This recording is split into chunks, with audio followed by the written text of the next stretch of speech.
Salam alaikum Ousmane. Ouais, comme ça. Bon, ça fait un peu bizarre de Selem alors que ça fait plusieurs heures qu'on est ensemble, mais au moins pour la vidéo. Écoute, ça va être un podcast extrêmement simple. Ça sera pour que les gens puissent savoir qui on est. Voilà, tout simplement, je vais te poser des questions. Toi, tu m'en poses aussi si tu en as. Et puis, au pire, tu reposes les mêmes questions que je te pose si tu n'en as pas. Donc, si tu veux, on fait d'abord les présentations simples.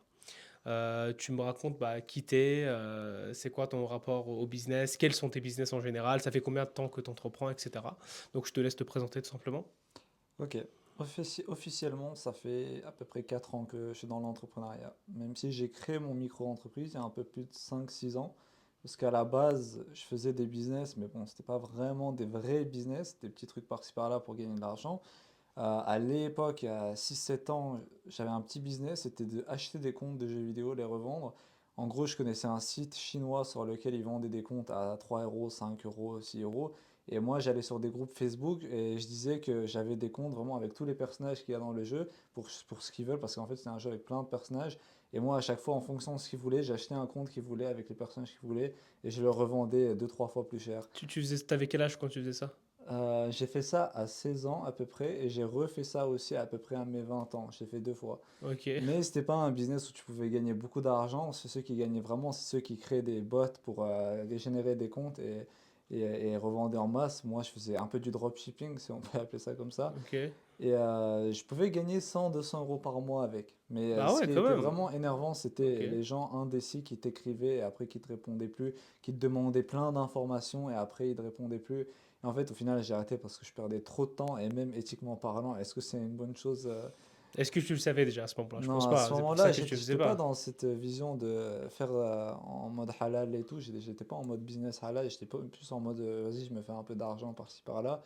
Mais je pense que j'ai bien fait d'arrêter parce qu'au jour du jugement, si on me demande comment tu as gagné ton argent, répondre en C'est revendant clair, des ouais. comptes de jeux vidéo, ça n'aurait été pas super quoi. Bah, si tu as l'info maintenant, oui, évidemment. Mais à ce moment-là, tu l'avais pas et tu voulais. Par contre, ce qui est bien dans ça, c'est que, bon, évidemment, ton intention, c'était pas faire du mal ou. Enfin, faire du mal.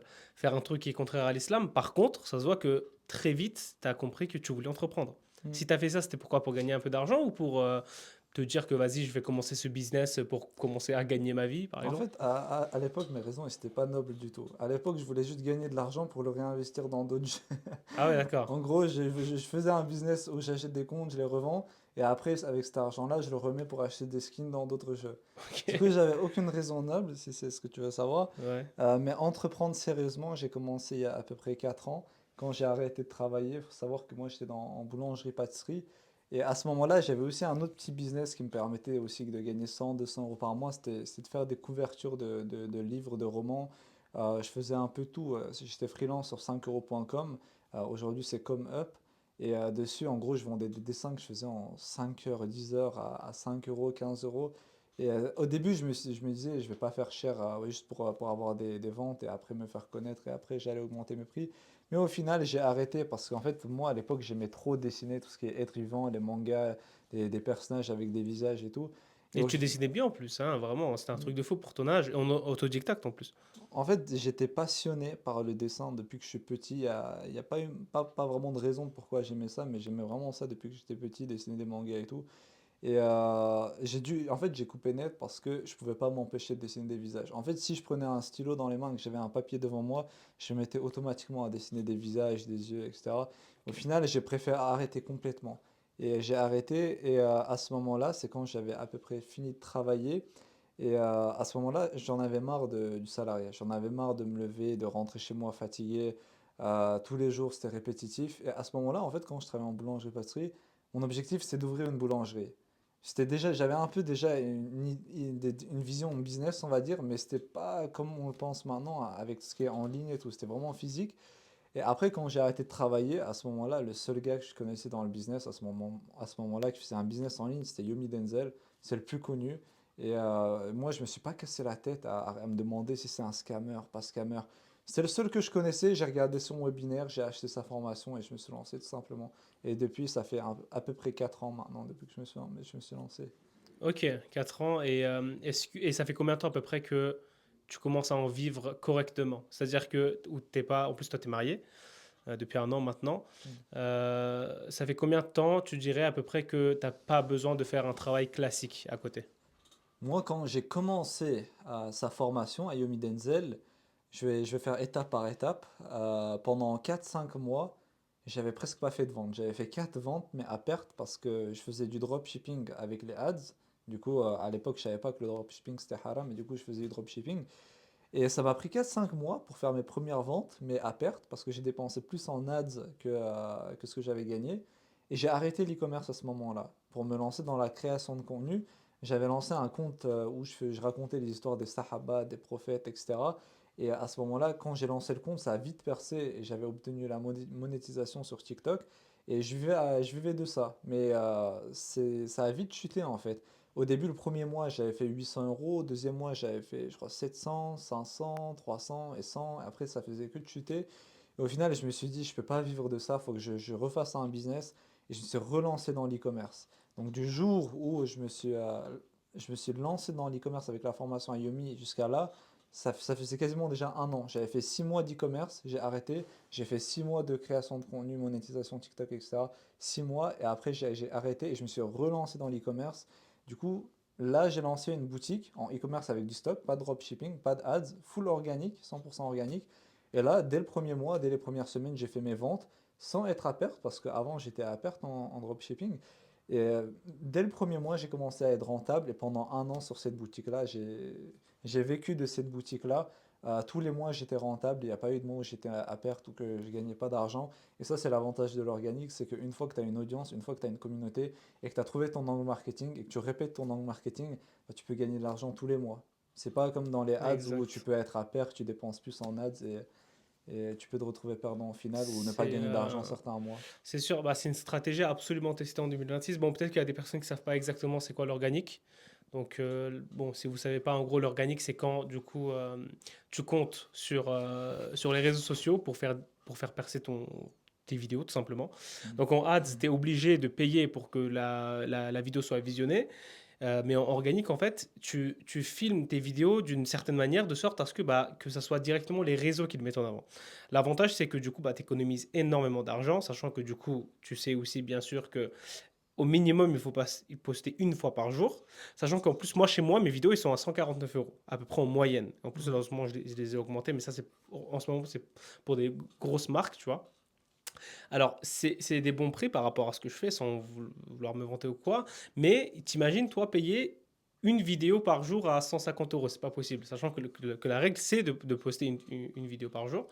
Donc, effectivement, donc là, c'est pour expliquer c'est quoi l'organique pour les gens qui savent pas. Mais du coup, Ousmane, lui, je me rappelle de ton business, hein, c'était, je sais pas si tu veux dire le nom Si tu peux d'ailleurs. le dire, de toute Ok, façon, je l'ai revendu. ok, voilà, en plus tu l'as revendu, Allah Ibarik, donc c'était Sanovac. Et je me rappelle que bah, à cette époque-là, on était déjà amis. Enfin, c'est fou, quoi. Tu vivais clairement de l'e-commerce. Et ça a pris d'un coup. Je me rappelle presque tous les jours, enfin, tous les jours quand j'étais avec toi, tu allais à la poste pour déposer les colis. Donc, c'était incroyable. Et tout ça à 90%, disons, de l'organique. Mm. Parfois, tu avais payé des influenceurs, etc. Mais Mm. c'était pas du tout le plus gros de ton chiffre d'affaires. Mm. Donc, franchement, c'est incroyable. La stratégie principale, c'était l'organique, mais après, quand tu as une stratégie qui fonctionne, rien t'empêche d'essayer autre chose. Tu peux payer des influenceurs, tu peux faire des ads, tu peux tester ce que tu veux, améliorer ton SEO, améliorer le site, etc. C'est principalement de l'organique, oui. Mm. Et toi, Kenan, raconte-nous un peu toi aussi, pourquoi tu t'es lancé dans le business en ligne, c'était quoi tes motivations, un peu ton parcours. En fait, écoute, moi, c'est simple. La raison pour laquelle je me lance dans le business, ça, je l'ai dit déjà plusieurs fois. Tu vois, le salariat. Ça commence. Non, non, non, mais là, en fait, là, j'ai le cœur qui commence à Il va battre. recracher toute Vraiment, non, mais vraiment, vraiment. toute Écoute, sa haine bah, contre enfin, la je te salariat. l'ai déjà dit, mais là, je le redis pour les Ça gens. sent les traumatismes. Frère, j'ai trop peur du salariat. J'ai trop peur du salariat. À l'époque, quand je travaillais, donc j'ai fait chantier, j'ai travaillé à Normal, j'ai travaillé dans des magasins. J'ai pas envie de jurer par Allah parce qu'à ce moment-là, enfin, je peux pas être sûr de mes sentiments, mais tu sais, j'avais les muscles qui commençaient à trembler. Je me rappelle quand j'étais à la caisse de Normal, Wallah, que parfois j'avais des frissons comme ça, tu vois. En fait, j'ai des frissons parce que ça me fait très mal d'être là sur place, tu vois. Au chantier, bon, c'était un peu différent, mais le salariat en général, ça me fait trop peur. Le fait de me dire que je dois me réveiller parce que quelqu'un me dit de me réveiller, j'y arrive pas, tu vois. Donc moi déjà à l'époque, donc ça quand je te parle de ça, c'est à peu près 2022-2023, c'était pas si longtemps que ça, c'était il y a quelques années. À cette époque-là, je m'intéressais déjà. au business, à l'e-commerce, parce que bah, les plus connus, c'était Yumi Denzel, etc. Ils parlaient de ça, tu vois, un peu comme toi. Le truc, c'est que moi, à chaque fois que je me lançais, un peu comme tout le monde, j'ai testé le dropshipping, je faisais des vidéos un peu nulles, tu vois. Ça n'avait pas pris, je pensais que le produit était pas ouf, donc j'ai arrêté à ce moment-là. C'était les lunettes, non? Le C'est- truc pour nettoyer Le les truc pour lunettes. nettoyer les lunettes, vraiment, c'est un produit en plus pété, laisse tomber. Et moi, je pensais que ça allait, que j'allais faire des millions avec, tu vois. Et En fait, ça c'est intéressant parce que j'ai remarqué que ça arrive toujours que quand quelqu'un il se lance dans l'e-commerce, il a l'impression qu'en fait ce que lui il trouve bien, en fait tout le monde va trouver bien. Moi au début, j'allais sur un site qui s'appelait CJ Dropshipping, c'est pour trouver des produits et tout. Et dessus, moi en fait, de base j'aime bien la culture japonaise. Et moi je regardais plein de produits, tu vois, les pantalons un peu cargo avec tout plein de trucs ouais, accrochés dessus. En exactement. fait, c'est esthétique sur les Ouais. images. Mais dans la Mais vraie c'est vie, trop moche il y dans a la vraie personne vie. qui porte Ouais, ça. ouais, Il y a des fois, tu avais des gourdes avec des trucs japonais dessus. Et moi, j'ai trouvé ça beau visuellement. Et c'était des petits gadgets et tout. En fait, ça me donnait envie. Mais en réalité, il n'y a personne qui a acheté ça ou personne qui a envie d'acheter ça. Parce que dans la vraie vie, c'est nul. C'est juste beau sur l'image. Ça te donne envie. bien sûr. Mais ça, c'est quand t'as pas l'expérience, tu vois. En fait, c'est ça. Par exemple, je suis sûr que tu as même vu des produits au début que tu voulais vendre. Aujourd'hui, jamais tu te dis que tu vas vendre ça. Tu as la vision. Tu vois. Mm. Bon, on va beaucoup parler de vision dans cette vidéo, mais en gros, oui, c'est ça, bien sûr.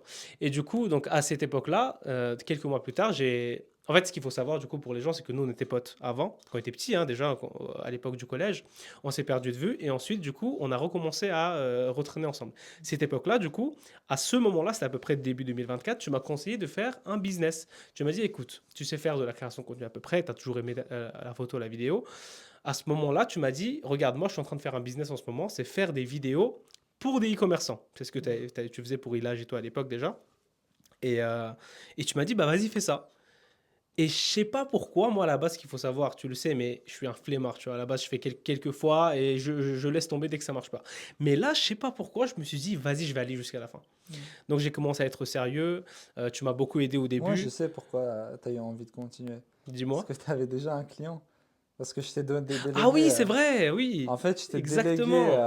le J'avais business oublié. et je t'ai donné mon client. Du coup, tu Ouais. avais des revenus mensuels dès le début quand tu Mais t'es c'est un lancé. truc de fou, c'est vrai, j'avais complètement oublié ça. En fait, directement, j'ai commencé par déjà me faire un peu Mais d'argent en moi aussi, business. à ce moment-là, c'était une Ouais. période où j'avais envie de déléguer la création de contenu. Du coup, je t'ai donné ce client et en même temps, je t'ai délégué la création de contenu pour Sanoa. Du coup, tu avais deux clients directement Mais dès que c'est tu t'es vrai lancé. ça, mais effectivement, en fait, je crois que c'est pour ça que j'ai continué. Ouais. T'imagines si j'avais pas les clients, je pense que j'aurais lâché. C'est un truc de fou, tu vois. En fait, Je viens de me c'est rappeler rechercher maintenant, des ouais. clients, ça aurait été compliqué. Du coup, tu aurais pu peut-être potentiellement abandonner si tu n'avais pas eu des clients rapidement. Mais au moins, là, vu que tu avais déjà un base de clients, je t'ai donné un business qui tournait déjà. Mais grave, en plus, ce qui est bien, c'est que à ce moment-là, du coup, j'ai pu directement poster les vidéos sur Instagram. Enfin, je sais pas si j'avais posté. Oui, là, normalement, j'avais posté. Et ça m'a permis déjà d'avoir des portfolios. Mm. Parce que ce que j'ai fait aussi un peu plus tard, c'est que j'ai commencé aussi à envoyer des messages aux e-commerçants. Et ils ont pu voir ce que j'ai fait. Donc, en fait, ça m'a permis ça, tu vois. Me connaissant, je sais que j'aurais jamais fait d'exemple. J'aurais jamais pris un truc juste pour montrer aux gens ce que je sais faire. Je suis comme ça, malheureusement, à cette époque encore plus, tu vois. Mais alhamdoulilah, du coup, oui, très vite, ça a pris. C'est un truc de fou. Je pense qu'en fait, très peu de gens faisaient ça, tu vois. Alors, le truc de agence pour les musulmans créative, je crois que ça n'existe pas, en tout cas comme moi je le fais. Ça, c'est sûr que ça n'existe pas. Après, à voir, mais jusqu'à aujourd'hui, je n'en ai jamais vu. Mais c'est vrai que ça a vite pris, tu vois. En fait, chez les non-musulmans, ça existe. Je crois que le site il s'appelle Yuji. C'est pour chercher des créateurs de contenu, UGC, Non, etc. UG, c'est général. Je veux Ouais, dire, c'est pas que chez les musulmans. Moi, je te parle vraiment ouais, c'est que ce chez que les je dis. musulmans. Chez les non-musulmans, il y a. Mais justement, en fait, c'est ça qui est intéressant parce que vu que tu t'es niché chez les Ouais, c'est musulmans, bah, ça. tous les musulmans, automatiquement, ils viennent chez toi. Et c'est valable dans tout, hein. Quand tu te niches, les gens, forcément, comment dire, qui se reflètent en toi, bah, ils vont venir chez toi automatiquement. Exactement. Si, je sais pas, toi, tu es un japonais, bah, les japonais, ils auront envie de venir chez toi parce que ils se reflètent à toi. Si Exact. c'est pareil, si tu étais quelqu'un qui vient de l'Afrique, bah, ils vont venir automatiquement chez Mais toi le aussi. problème de ça, tu sais, c'est quoi? C'est que en plus, j'ai des exemples de ça. Tout le monde ne pense pas comme ça et c'est très dommage. Moi, par exemple, quand j'ai commencé, on me disait non, mais attends, mais pourquoi tu vises que les musulmans, tu n'auras pas de clients? Mais en fait, les gens, ils n'arrivent pas à comprendre que quand tu es niché sur un truc, tu vois, les gens, en fait, paradoxalement, tu as plus de clients. Mm. Toi, par exemple, je sais pas si on t'a fait ou pas, mais tu nous diras, est-ce que par exemple, quand tu as fait Sanovac, donc c'est un produit, vraiment, en plus, tu mettais du Coran, tu mettais des nashids, en fait, tu visais que les musulmans. Est-ce que tu as déjà eu des remarques de la part de ta famille, de tes amis qui disaient, essaye de viser tout le monde, Ouais, bien sûr. tu Quel que vois? soit le business que tu lances.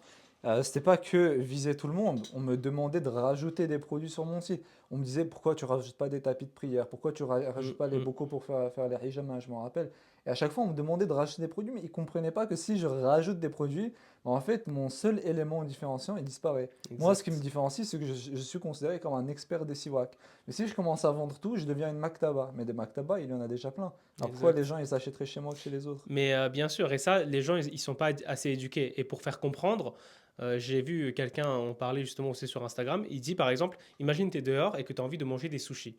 Est-ce que tu vas chez quelqu'un qui fait exclusivement des sushis ou bien tu vas chez quelqu'un qui fait des sushis, des kebabs, des pizzas?» Il dit: «Oui, bah, regardez, j'ai tout chez moi». Bah, non, en fait, instinctivement, tu te dis: «Si le gars, il fait que des sushis, ça veut dire qu'il est spécialisé». En fait, là, psychologiquement, il se passe quelque chose. Pareil aussi dans le business, c'est exactement la même chose, tu vois? Mm. Donc, mais voilà, donc tout ça pour dire, et si on, enfin, en parlant d'éducation aussi, il y a un autre truc que je voudrais qu'on parle, c'est de la création de contenu. On est tous les deux sujets à ça. C'est, alors, je vais dire un truc un peu provoquant, mais c'est pour le bien de tous, tu vois. Je trouve, moi personnellement, tu me diras toi ou pas, je trouve que chez les businessmen, chez les commerçants musulmans, niveau création de contenu, on est zéro. Mm.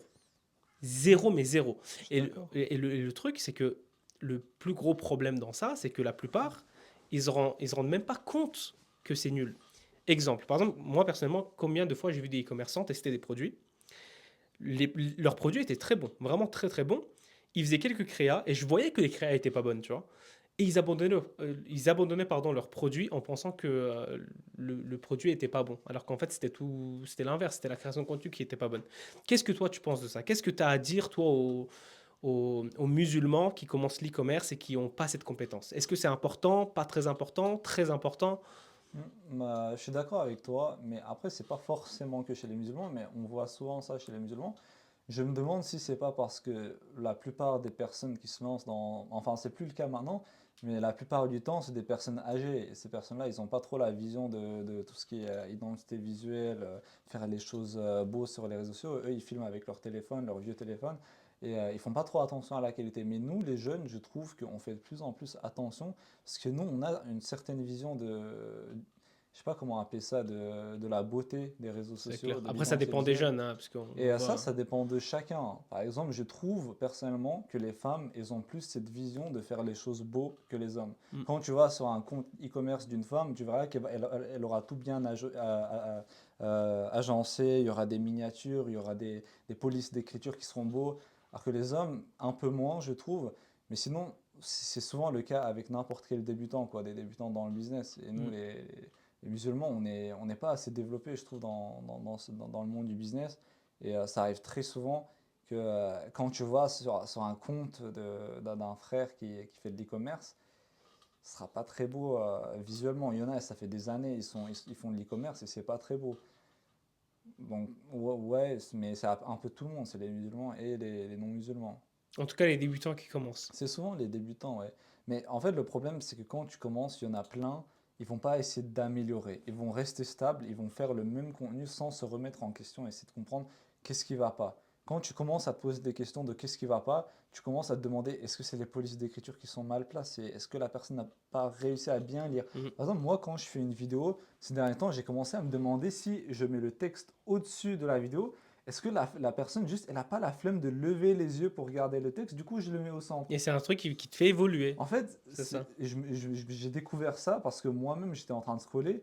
Et à un moment, le texte, il était en haut, j'étais fatigué et j'ai eu la flemme de lever les yeux et j'ai scrollé. C'est un truc de Et en fou. fait, c'est juste le fait de te remettre en question de pourquoi je fais pas de vue, pourquoi ça marche pas. En fait, tu vas te commencer à poser des questions vraiment sur tout et n'importe quoi et tu vas t'améliorer automatiquement. Et il faut aussi que dans ta vie quotidienne, à chaque fois que toi, il y a quelque chose qui t'impacte, il faut que tu te dises que ça va aussi impacter potentiellement les gens.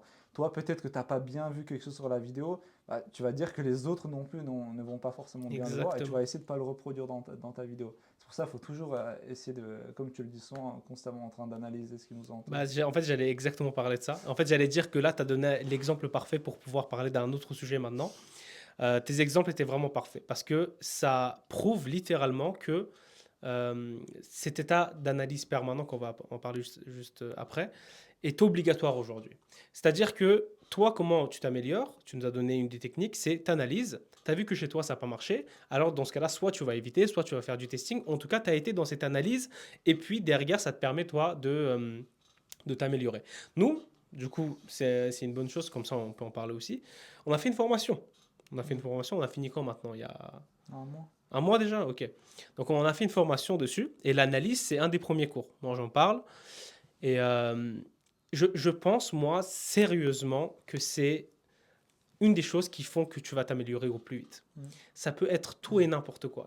Imagine là, tu rentres dans cette pièce, là, vas-y, c'est un bon petit studio. Mais même ça, regarde, c'est-à-dire que tu rentres chez quelqu'un où c'est beau, ça va prendre parfois quelques secondes, mais en quelques secondes, tu te dis que vas-y, je vais. Enfin, comment te dire ça? De toute façon, l'état d'analyse permanent, ça se fait automatiquement. Mais une fois que tu l'as acquis, tu rentres dans une pièce, exemple comme celle-ci, tu regardes, en quelques secondes, tu vois que c'est beau, tu te poses la question de pourquoi c'est beau, automatiquement ça rentre dans ta bibliothèque interne et ça te permettra de faire quoi? Plusieurs choses. Demain, tu veux faire des face cam. Demain, dans un an ou même dans 5 ans. Tu veux faire des face cam, bah, tu dois aller acheter des trucs voilà, dans des magasins de bricolage, etc. Bah, tu sais déjà sur quoi te baser. Tu as une bibliothèque interne. Donc, c'est très intéressant ce que tu as dit. Pareil pour toi, quand tu vas faire ta vidéo, bah, tu sauras que les trucs de sous-titres, bah, voilà, tu sais que soit c'est mauvais, soit c'est pas mauvais. Et tu peux l'adapter du coup par rapport à ta vidéo, à toi. Donc maintenant qu'on parle de formation, si tu veux, donc les gens ils savent pas, mais enfin pour ceux qui sont pas dans les formations, ce qu'il faut savoir c'est que du coup la moitié à peu près c'est moi et l'autre moitié c'est toi. Donc on a fait une formation avec la partie théorique et partie pratique. Est-ce que toi, honnêtement, vu d'extérieur parce que du coup tu as pu voir les vidéos, c'est 4-5 heures de formation à peu près, le début, hein, le début. Euh, Est-ce que tu penses que c'est une bonne formation ou pas et pourquoi? Je pense que sur le marché des infopreneurs musulmans, vu que nous on est sur le marché des infopreneurs musulmans, je vais rester dans cette zone-là. Je pense qu'entre nous, ouais, franchement, quand tu y penses, il n'y a personne qui montre vraiment comment créer du contenu pour l'e-commerce avec des produits pour les musulmans. On est quasiment les seuls à faire ça. Moi, à ma connaissance, il n'y a personne qui fait ça. La plupart du temps, c'est des formations, on t'apprend à faire des ads, du Google Ads, du SEO, du Meta Ads, etc. Mais qui t'apprend à créer du contenu en organique, il n'y a presque personne. Et nous, on a vraiment consacré un mois entier à produire des vidéos qui sont très très qualitatives. On montre comment faire tout type de contenu. On montre comment faire des vidéos storytelling, des vidéos divertissantes, des vidéos éducatives. Tu as tout ce que tu as besoin de savoir. Comment gérer la colorimétrie, comment tous les astuces et les erreurs à éviter. En fait, tu as vraiment tout pour que après, quand tu finis la formation, tu puisses créer du contenu qui va faire des vues. En tout cas, tu ne peux pas te permettre de faire des vidéos dégueulasses après avoir regardé cette formation. Et quand tu fais du bon contenu, automatiquement, si ça va plaire aux gens et tu auras des commandes. Donc je pense que si tu regardes bien la formation et que tu l'appliques, il n'y a pas de raison qu'à la fin tu puisses pas faire des ventes avec ça. Exactement. Et du coup, alors moi personnellement, ce que je pense aussi de cette formation, bah, exactement comme toi, je trouve que c'est la formation la plus complète sur, en tout cas, l'organique. D'accord? On est parti du principe que ça sera surtout pour les personnes qui veulent tester l'organique. En fait, l'avantage, bon, je ne vais pas redire ce que tu as dit, mais le gros avantage de cette formation, c'est quoi? C'est, comme je l'ai dit au début, ça te permet, toi, de faire tes propres vidéos. Mm. Tous les jours, ça te permet de poster, poster, poster, poster. Dans la formation, tu as, la partie théorique pour pouvoir t'améliorer sur le long terme, mais tu as aussi la partie pratique. La partie pratique, ça va surtout du coup te permettre de directement passer à l'action. Dès que tu as fini la formation, tu peux directement y aller. Tu as aussi vu du coup ma partie pratique où tu vois avec les montages, etc. Bah, vu que c'est moi, je l'ai faite, cette partie-là, est-ce que toi, du coup, tu peux donner cet avis extérieur, est-ce que tu penses que cette partie pratique, vue extérieure, est bien faite ou pas et pourquoi? En fait, pour moi, la partie pratique de la formation, elle est vraiment suffisante pour que quand la personne elle a fini de regarder, elle puisse savoir, elle puisse recréer tout type de contenu. Parce qu'en fait, tu donnes tous les clés pour que la personne elle puisse vraiment répliquer ce qu'elle voit dans la formation pour tout type de contenu. Tu montres tout ce qui est par rapport au montage, la colorimétrie, comment tourner les vidéos, comment tenir son téléphone, même ça, on a fait une vidéo ensemble. En fait, elle a déjà toutes les techniques, elle a toutes les clés. Elle a juste à les utiliser. En fait, cette personne, elle peut vraiment faire du bon contenu. Donc oui, je pense que la formation, elle est très complète. Et d'ailleurs, je vais aussi dire un truc, c'est que c'est pas du tout, en fait, ce qu'on montre dans la formation, c'est pas du tout quelque chose que tu peux retrouver gratuitement quelque part. Il y en a beaucoup, ils font des formations, mais tout ce qu'ils apprennent dans leur formation, c'est des choses que tu peux retrouver sur YouTube. Mm, Mais je mets quiconque au défi de taper sur YouTube comment créer du contenu pour les musulmans sans mettre de musique. Il y en a exactement. plein, par exemple, Et même en aujourd'hui, réalité, créer du contenu qui marche. Bon, il y a bien des vidéos qui montrent comment faire du contenu, mais le contenu vraiment type organique, je pense pas que tu peux en trouver facilement. bah, Même peut-être pas chez les musulmans, tu vois. juste aujourd'hui, j'ai reçu un message d'un frère qui me disait, il a trouvé le produit, il trouve que le produit il est intéressant, il aime bien, mais ce qui le bloque, c'est qu'il ne sait pas créer du contenu. Et il peut pas l'apprendre parce que sur YouTube, il y a personne qui te montre comment tourner des vidéos avec Il ton va téléphone. l'apprendre, hein, il va l'apprendre, Hmm. mais sur plusieurs mois, années, ça va Si. prendre des années. Ouais, en fait, il va essayer de faire tout seul parce qu'il pourra apprendre nulle part. Exactement. Et il va taper sur YouTube comment tourner des vidéos. Tu auras des vidéos montage, il y en a plein des vidéos montage, mais comment tourner des vidéos avec ton téléphone et tout, il n'y en a quasiment pas. Mm. Et surtout, comment les tourner et avoir des idées de vidéos pour les musulmans. Donc, Bien sans mettre sûr, de musique, bien sûr. etc. C'est plus facile de prendre des musiques tendances et les mettre sur tes vidéos que de faire Ah oui. en mode halal, quoi, sans Exactement. musique, Surtout etc. que dans la formation, c'est pas que ça. En fait, quand on dit que c'est complet, c'est vraiment très complet. Tu as aussi les codes des vidéos UGC, on parle de hook, comment faire les scripts. Dans la partie pratique, tu as le début, milieu, fin, c'est vraiment très complet. Tu as fait des vidéos sur des sujets hyper intéressants où tu parles de marketing, de différents angles marketing. Enfin, il y a vraiment énormément de valeur, que ce soit dans ta partie à toi ou dans ma partie. Donc ça, c'était un peu pour la parenthèse, hein, pour les personnes qui sont intéressées par ce qu'on propose. Donc Bon. toi, tu es infopreneur et moi aussi. Donc ouais, excuse-moi, tu allais dire un truc. Bah, en fait, tout simplement, ce qu'on apprend dans la formation, c'est ce qui nous a permis de faire des millions de vues. Toi, au total, tu as fait combien de millions de vues? Alors aujourd'hui, je suis incapable de dire combien, mais c'est plusieurs dizaines de millions, Je peut-être pense que 40, tu as 50, ouais, je j'en sais pense que tu rien, tu vois. dépassé les 30, 40, 50. Moi-même, j'avais compté à un moment, l'année dernière, je crois, j'avais fait à peu près 50 millions de vues avec mes 25 millions sur mon compte e-commerce et à peu près 25 millions sur mon compte rappel C'est où une je racontais dinguerie. des Rien que histoires. 25 millions sur un compte e-commerce, Hmm. je pense en pas compte, hein. Et en fait, c'est tout simplement ce qui nous a permis de faire ces millions de vues. Donc, qu'est-ce qui les empêche de faire les millions de vues? En plus, ce qu'on montre dedans, c'est bien plus poussé, bien plus développé que les simples vidéos qu'on avait fait. Ils ont beaucoup plus de valeur dans cette formation-là. Donc, normalement, quand tu finis cette formation, tu peux pas dire je sais pas faire du contenu ou je sais pas vendre. Mm, Tu sauras faire comment des vidéos qui font des ventes, tout c'est simplement. ça. Parce que nous, on a fait des ventes avec, eux, ils pourront faire des ventes avec.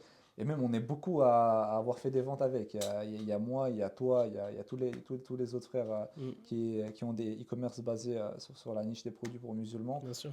Et il y a des centaines, voire des milliers de personnes qui appliquent la même stratégie et ça fonctionne pour tout le monde. Si ça fonctionne pas, c'est qu'il y a quelque chose qui va pas dans ton contenu et que tu dois rechercher dans l'information ce que tu as loupé, simplement. En fait, le seul problème avec tout ça, là, la création de contenu, c'est que malgré qu'on a mis du coup cette formation en place qui est ultra complète, je pense que, bon, de manière, bon, nous on travaille qu'avec des musulmans à 95%, disons, mais je pense que c'est surtout une question d'éducation.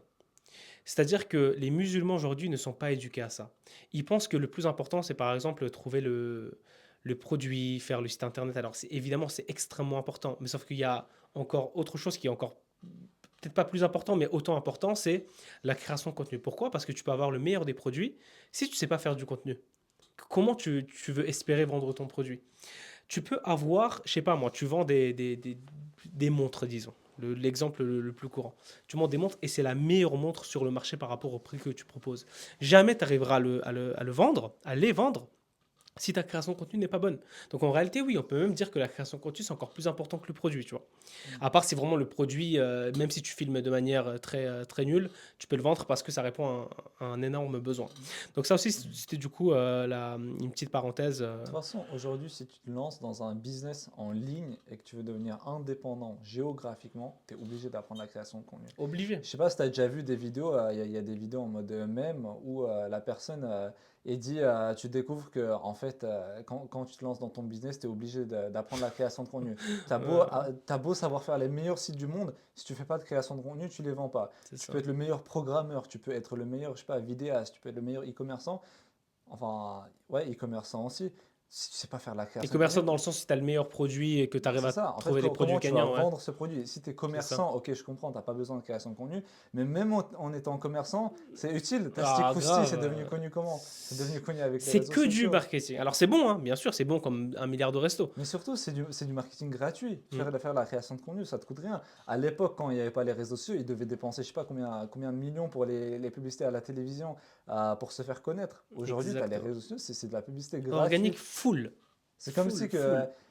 à l'époque, les gens, ils regardaient, ils scrollaient sur la télévision. Maintenant, ils scrollent sur les téléphones et n'importe qui peut faire promotion de son produit. T'as pas besoin de payer qui que ce soit pour faire la promotion. C'est vraiment un truc de fou parce que moi, subhanallah, si j'arrive à vendre mes services de créateur de contenu aujourd'hui, c'est full grâce à ça. Tu sais que j'ai fait absolument aucun ads. Aucun ads, ça fait genre 2 ans que je fais ce que je fais. Ça fait 2 ans que je fais que de l'organique. Et alhamdulillah, dis-toi que j'en vis. J'en vis complètement. C'est ce que toi, tu fais aussi. Personnellement, j'ai déjà fait des ads, mais jamais vraiment été rentable avec les ads. Et je sais que peu de personnes sont rentables avec les ads, mais je sais que ceux qui sont rentables et qui scale, ils peuvent atteindre des très gros chiffres. Les 100K par mois, les 1 million par mois, c'est que avec les ads. Juste avec l'organique, c'est quasiment pas possible, même si je pense qu'il y a quelques personnes qui ont dû réussir. Mais en tout cas, atteindre les 3 000 € par mois, les 5 000 € par mois, avec l'organique, c'est largement atteignable. Et je trouve que Largement. n'importe qui fait vraiment les causes, qui essaye d'apprendre et qui ne regarde pas juste les résultats, mais qui essaie de suivre le processus, il peut largement atteindre ces chiffres-là. Exactement. Et pour ça, tout ce qui manque, en fait, c'est savoir faire de la bonne création de contenu, tout simplement. Mm. Donc, J'avais eu une discussion en plus avec mon frère. Lui, ça fait 3 4 ans qu'il est développeur web. Et là, justement, il veut quitter son travail pour devenir freelance. Et là, il a déjà créé son site internet. Je ne vais pas en parler dans cette vidéo, mais peut-être je vais en parler un peu plus tard sur mon compte. En fait, il a créé le projet, il a le site, c'est un très bon site.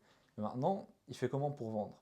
Il ne c'est peut pas ça. faire des publicités à la télé, il ne peut pas payer je sais pas, des affiches, des panneaux publicitaires. Mm. Il est obligé de passer par les réseaux sociaux. Il a développé pendant 3 4 ans la compétence de développer des sites, mais s'il ne sait pas le vendre, bah, ça ne lui sert à rien parce qu'il ne peut pas gagner Exactement. d'argent. Et là, il est obligé d'apprendre la création de contenu. Sinon, il paye des gens qui le font à sa place, mais ça va lui coûter hyper cher, simplement. Je pense que bah, tous les exemples là, qu'on est en train de donner, ça prouve une seule chose. Tôt ou tard, ça va finir par arriver. Tôt ou tard, les gens ils vont comprendre que la création de contenu, c'est hyper important. Que ce soit pour ton frère ou pour toutes les personnes qui commencent, qui veulent entreprendre, c'est obligatoire. On voit des, comme tu as dit, des POV, tu découvres que tu dois être créateur de contenu pour faire du business. Enfin, tu vois, en fait, les gens, ils commencent à comprendre. Mais j'ai une question pour toi. T'en Dis-moi. penses quoi des personnes qui disent qu'ils veulent se lancer dans l'entrepreneuriat, dans le business en ligne, mais qui disent qu'ils ne veulent pas s'afficher? Écoute, je pense que c'est une question de prêt à payer. C'est-à-dire que, simple.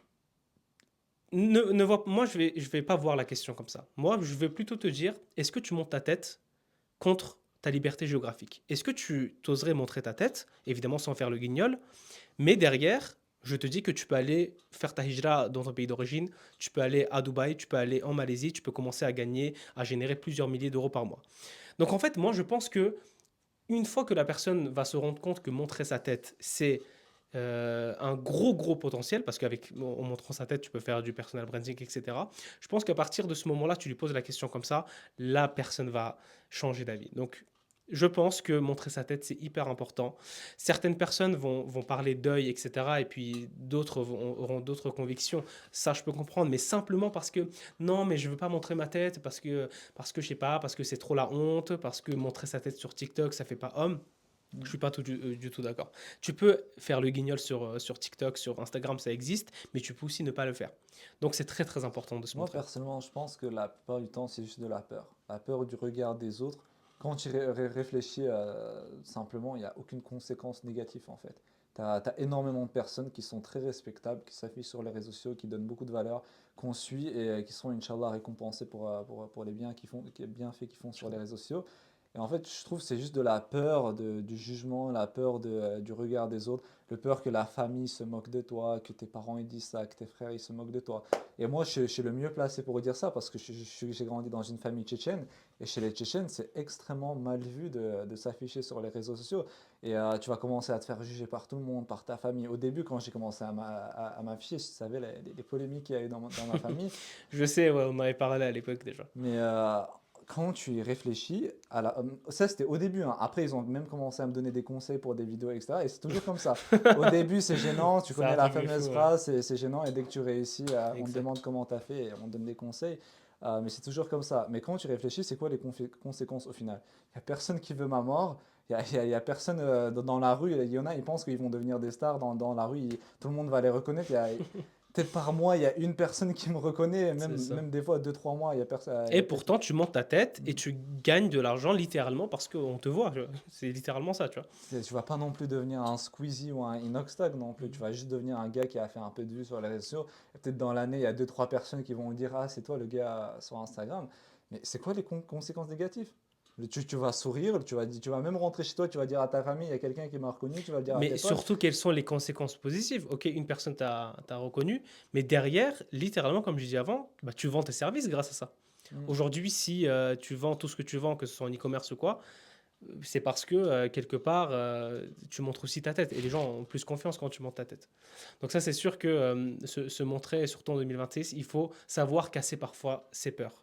Mm. C'est comme la peur de poster et de ne pas faire des vues. Donc ça veut dire que tu lâches derrière. C'est exactement la même chose. Donc je pense, Ousmane, qu'on s'est à peu près tout dit. En tout cas, bah, barakallahu fik d'avoir participé tout simplement à ce podcast. Je pense que Non, c'est c'était clair. assez valorisant. On a donné pas mal de valeur. Et puis surtout, c'était pour que les personnes nous connaissent. C'est la première fois qu'on fait, nous, un podcast. Ça vous permettra, enfin, à vous, pardon, de nous connaître un peu davantage. Donc, je pense qu'on s'est tout dit. Ce que je vais faire, du coup, Inch'Allah, moi, dans la description, je vais laisser nos coordonnées, que ce soit les coordonnées de Ousmane Husseinov ou moi, Kenan Ahmedzadeh. Il y aura absolument toutes les infos. Si vous avez des questions, n'hésitez pas. Comme dit, du coup, il y aura nos Insta. Vous nous envoyez des messages et on vous répond avec grand plaisir. Je ne sais pas si tu as un mot de la fin à dire ou quoi que ce soit, Ousmane. Pour moi, c'est bon. Super. Bah écoute, je te dis à une prochaine alors, si tu acceptes de venir. Et puis, Inch'Allah, à Dubaï peut-être. à Inch'Allah. Prochain à Dubaï alors. Inch'Allah. Ok, ça marche. Salam alaikum. Ouais, comme ça.